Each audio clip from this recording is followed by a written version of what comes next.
Hi everyone, स्वागत आहे तुमचं परत एकदा DPT मेडिकल कन्सल्टन्सीमध्ये। आज आपण चर्चा करणार आहोत जे काय आपलं महाराष्ट्र स्टेट आहे। तर महाराष्ट्र स्टेटमध्ये टोटल जेवढे गव्हर्नमेंट MBBS कॉलेज आहेत त्या MBBS कॉलेजमध्ये तुम्हाला तुमच्या कॅटेगरीमधून सीट अलॉटमेंट होण्यासाठी SML नुसार एक्सपेक्टेड कट ऑफ 2026-27ला काय असणार आहे याची सविस्तर चर्चा आपण या छोट्याशा व्हिडिओमध्ये करणार आहोत। पूर्ण व्हिडिओ बघा, 100% तुमचे डाऊट क्लिअर होतील। जरी तुमचा एखादा डाऊट शिल्लक असेल तरी तुम्ही कमेंटमध्ये कमेंट करा, तो सॉल्व्ह करण्याचा मी नक्की प्रयत्न करेल। सगळ्यात अगोदर मी तुम्हाला कॅटेगरी वाईज जे काय 2025-26च्या सीट आहेत त्या सीटची इन्फॉर्मेशन शेअर करणार आहे आणि जेवढ्या टोटल सीट असतील तेवढा जर तुमचा SML लिस्टमध्ये कॅटेगरी रँक येत असेल तर तुम्हाला 100% जे आहे ते त्या कॅटेगरीमधून सीट अलॉटमेंट होणार आहे याची एक खात्री मिळून जाते।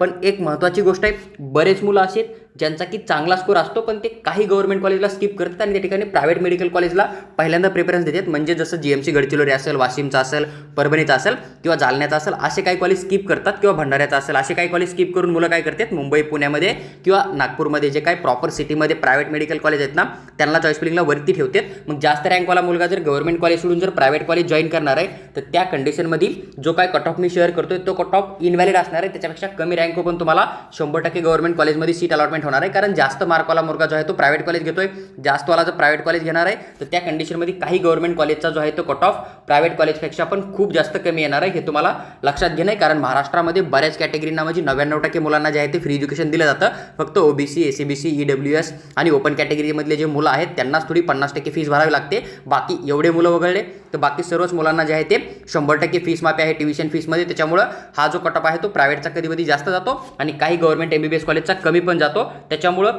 ज्यावेळेस जे टॉपर मुलं आहेत ते एकदम गव्हर्नमेंट कॉलेज पूर्णपणे अरेंज करतील फर्स्ट रँक टू 41 पर्यंत, तर त्याच कंडिशनमध्ये हा कट ऑफ व्हॅलिड असणार आहे, हे तुम्हाला लक्षात ठेवणं आहे।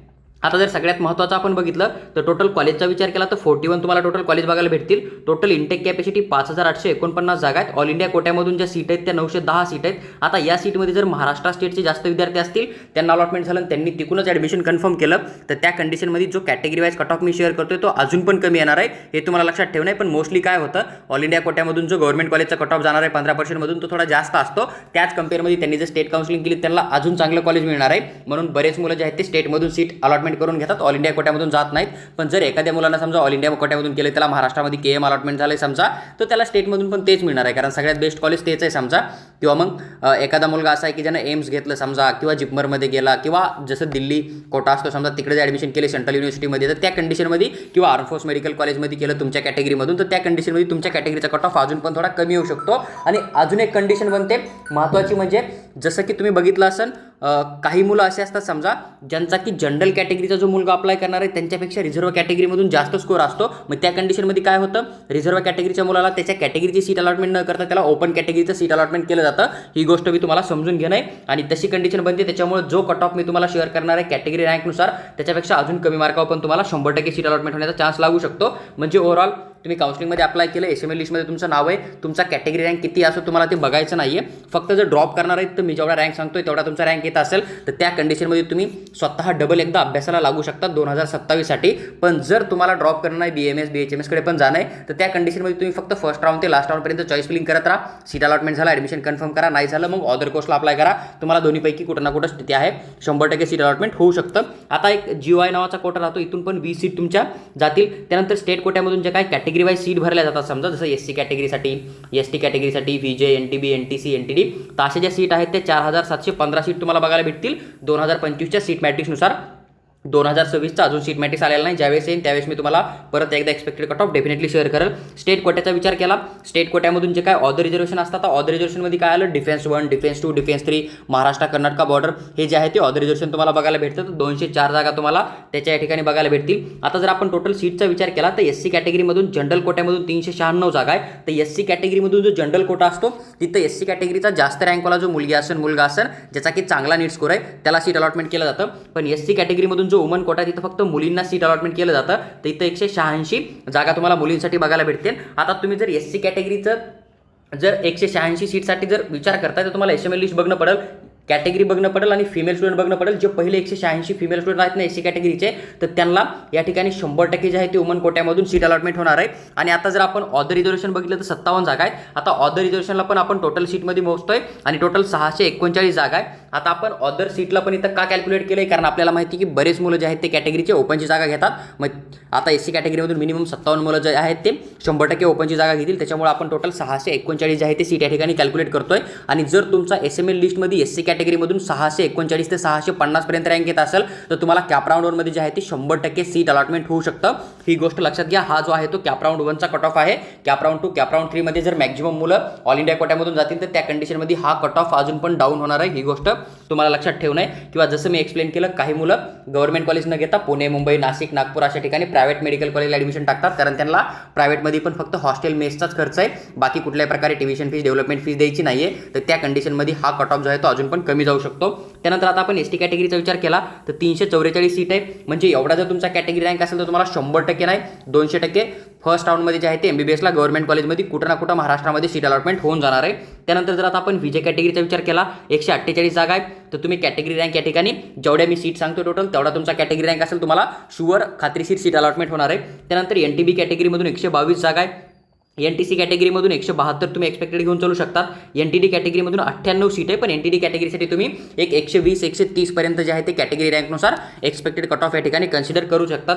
OBC कॅटेगरीचा विचार केला तर 935 टोटल जागा आहेत. पण लास्ट इयर काय झालं होतं, बऱ्याच मुलींनी जे आहे ते प्रायव्हेट मेडिकल कॉलेज जॉईन केले, जसं KJ सोमे असेल, तेरणा असेल किंवा मग NKP साळवे असेल. आणि त्याच कंडिशनमुळं हा जो 935चा कट ऑफ आहे ना OBC कॅटेगरीचा, तो लास्ट इयर जवळपास 1130 पर्यंत होता. ही गोष्ट तुम्हाला लक्षात घेणं. GMC गडचिरोलीचा लास्ट इयरचा जर तुम्ही कॅटेगरी रँकनुसार कट ऑफ बघितलं OBC कॅटेगरीचा तर 1130 कॅटेगरी रँकपर्यंत सीट अलॉटमेंट झालं होतं. कारण जसं मी एक्सप्लेन केलं, बरेच मुलं जे आहेत ते गव्हर्नमेंट कॉलेज सोडून चांगल्या सिटीमध्ये जाण्यामुळे प्रायव्हेट मेडिकल कॉलेजमध्ये पण ॲडमिशन करतात. आता ACBCचा जर आपण विचार केला तर 492 सीट आहे टोटल. एवढा जर तुमचा रँक येत असेल तुम्हाला सीट अलॉटमेंट होण्याचा चान्स आहे. EWSमधून 492 सीट आहेत, म्हणजे 492 EWS रँकमधून तुम्हाला सीट अलॉटमेंट होऊ शकतं. ओपन कॅटेगरीसाठी टोटल 1232 जागा आहे. पण ओपन कॅटेगरीच्या मुलाच्या नावासमोर कुठल्याही प्रकारे त्यांनी या ठिकाणी कॅटेगरी रँक किंवा टोटल किती विद्यार्थी ओपनमधून हे मेन्शन केलेलं नाही आहे. त्याच्यामुळे तुम्हाला टोटल मुलं जे आहेत ते कॅल्क्युलेट करावं लागतील. आणि जर तुम्ही ओपन कॅटेगरीमधून येता तर तुम्ही कमेंटमध्ये ओपन मेन्शन करा. मी तिथं किती SML नंबरपर्यंत तुम्हाला सीट अलॉटमेंट होऊ शकतं याची माहिती डेफिनेटली रिप्लायमध्ये शेअर करणार आहे. आता आपण ऑदर रिझर्वेशनचा विचार केला, जर तुम्ही डिफेन्स वनमधून येतात, जनरलमधून 83 जागा आहेत. 83 जर तुमचा रँक येत असेल जनरलमधून तर तुम्हाला सीट अलॉटमेंट होऊन जाईल. वुमनमधून 35 आहे. डिफेन्स 2च्या 28 जागा आहे. जनरलमधून 12 जागा आहे मुलींसाठी. डिफेन्स 3मधून 26 जागा आहे. जनरलच्या 12 जागा आहे मुलींसाठी. पण एक गोष्ट लक्षात ठेवा, मुलींना जनरलच्या सीटमध्ये पण अलॉटमेंट होतं. जसं की एखादी डिफेन्स 3ची मुलगी असणार आहे ना, तर तिला 12+26 दोन्हीची बेरीज करणं आहे. आणि तेवढा जर तिचा रँक येत असेल डिफेन्स 3मधून तर तिला 100% महाराष्ट्रामध्ये MBBSचं गव्हर्नमेंट कॉलेज या ठिकाणी अलॉटमेंट होणार आहे. हे तुम्हाला लक्षात घेणं आहे. त्यानंतर महाराष्ट्र कर्नाटक बॉर्डरचा विचार केला तर 6 जागा जनरलमधून आहे, 8 जागा मुलींसाठी. म्हणजे महाराष्ट्र कर्नाटक बॉर्डरमधून जर कोणी मुलगी असेल आणि तिचा जर MKBमधून 8वा नंबर असेल SML लिस्टमध्ये तर तिला 100% या ठिकाणी सीट अलॉटमेंट होणार आहे. त्याच्या खाली जर कोणी असेल तर मग त्याला या ठिकाणी सीट अलॉटमेंट होण्याचा चान्स खूप कमी आहे. जर एखादं नवीन गव्हर्नमेंट मेडिकल कॉलेज पार्टिसिपेट करेल त्याच कंडिशनमध्ये सीट अलॉटमेंट होणार आहे. किंवा जो तुमचा विद्यार्थी असणार आहे MKBमधून अप्लाय करणारा, तो जर एखाद्या वेळेस बाहेर कुठे ॲडमिशन करणार आहे किंवा थोडा चांगला स्कोर आला म्हणून तो एम्समध्ये कुठं चालला जाणार आहे, मग त्याच कंडिशनमध्ये तुम्हाला जे आहे ते थोडा अजून कमी रँकवर सीट अलॉटमेंट होताना दिसून येणार आहे. आणि फिजिकल हँडिकॅपमधून तुम्हाला SML बघायची पण गरज नाही आहे. तुम्ही फक्त नीट क्वालिफाय असाल तरी पण तुम्हाला सीट अलॉटमेंट होतं. कारण आत्ता जरी फिजिकल हँडिकॅपमधून तुमचा रँक SML लिस्टमध्ये खूप जास्त असेल तरी बरेच मुलं असे आहेत की त्यांनी फिजिकल हँडिकॅपमधून अप्लाय केलं आहे पण त्यांच्याकडे एलिजिबिलिटी सर्टिफिकेट नाही आहे. मग त्या कंडिशनमध्ये ते काउन्सिलिंग करतील, कॉलेजमध्ये ॲडमिशनला जातील, मग तिथं कॉलेज त्यांना रिजेक्ट करणार आहे. मग ती सीट अजून सेकंड, थर्ड राऊंडला, फोर्थ राऊंडला वॅकेंट येणार आहे. म्हणजे तुम्ही ओव्हरऑल फक्त नीट एक्झाम क्वालिफाय असाल तुमच्या कॅटेगरीनुसार तरी तुम्हाला महाराष्ट्र स्टेटमध्ये कुठं ना कुठे एक गव्हर्नमेंट MBBS कॉलेज 100% अलॉटमेंट होऊ शकतं. आणि लास्ट इयर KM हॉस्पिटल किंवा GMC मुंबई जे आहे तिथं पण 12-13 ऑल इंडिया रँकपर्यंत शुअर अलॉटमेंट झालेलं आहे. त्याच्यामुळे तुम्ही क्वालिफाय असाल तुम्हाला 100% फिजिकल हँडिकॅपमधून महाराष्ट्र स्टेटमध्ये सीट अलॉटमेंट होणार आहे. हा गव्हर्नमेंट मेडिकल कॉलेजचा एक्सपेक्टेड कट ऑफ होता. जेवढ्या सीट आहेत तेवढ्या शेअर केल्यात मी तुम्हाला, रँक पण शेअर केला आहे आणि कट ऑफ खाली का जाऊ शकतं याचे मी तुम्हाला कारणं पण दिलेत. पण विद्यार्थी इमानदारीने जर फक्त गव्हर्नमेंट कॉलेज टाकूनच काउन्सिलिंग करतील चांगल्या रँक ओले तर त्या कंडिशनमध्ये हाच क्लोजिंग कट ऑफ असणार आहे शुअरिटीनं कॅप राऊंड 1चा. हे मी तुम्हाला शेअर करतोय. व्हिडिओ आवडला असेल लाईक करा, चॅनलला सबस्क्राईब करा, आमच्यासोबत जुडून राहा जेणेकरून आम्ही फ्युचरमध्ये प्रायव्हेट मेडिकल कॉलेजचा किंवा ज्यावेळेस फायनल SML लिस्ट येणार आहे किंवा सीटमॅटिक्स येणार आहे 2026ची त्याची अपडेट शेअर करणार आहे. तुम्हाला ती वेळेत मिळत राहणार आहे. आणि जर तुम्हाला DPT मेडिकल कन्सल्टन्सीकडून पेड काउन्सिलिंग किंवा पर्सनल गाईडची रिक्वायरमेंट असेल तुम्ही दिलेल्या नंबरवर व्हॉट्सअप करा. आम्ही तुम्हाला पेड काउन्सिलिंग आणि पर्सनल गाईडबद्दल सविस्तर माहिती नक्की शेअर करू.